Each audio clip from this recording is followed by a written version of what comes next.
Moin. Hallo. Es war eine schöne Überraschung heute Morgen. Ich habe die ganze Nacht die Glocken gehört und heute Morgen waren wir umzingelt von 1000 weißen Kühen. Wir haben den Tisch abgeleckt und irgendwie...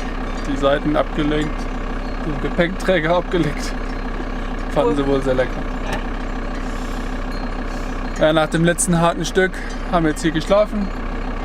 Und jetzt fahren wir das normale Stück wieder runter. Solange uns die Kühe vorbeilassen. Genau, müssen wir mal gucken. Die stört es scheinbar nicht, dass wir hier irgendwie auch Motor anhaben.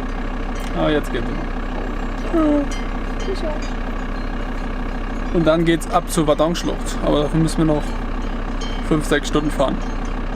Also, viel Spaß bei der Strecke. Dö. Rüber oder nicht?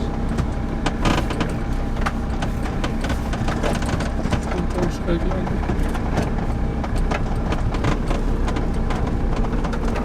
Nicht gehen machen. Nicht riechen, nicht lecken. Bitte mal die Jungs rüber.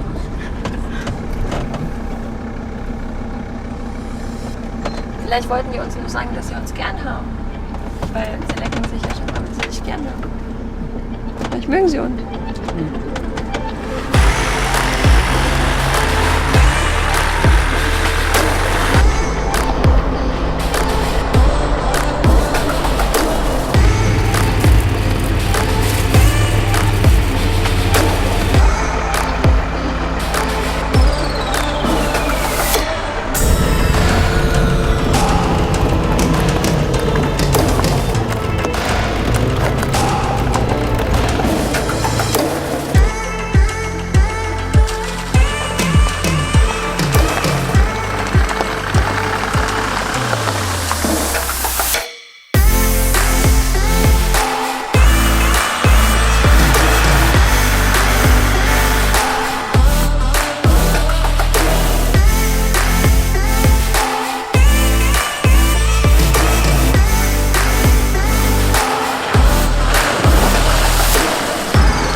Wanderer und Fahrradfahrer, die Da sich hier ist die Schranke. hochquälen.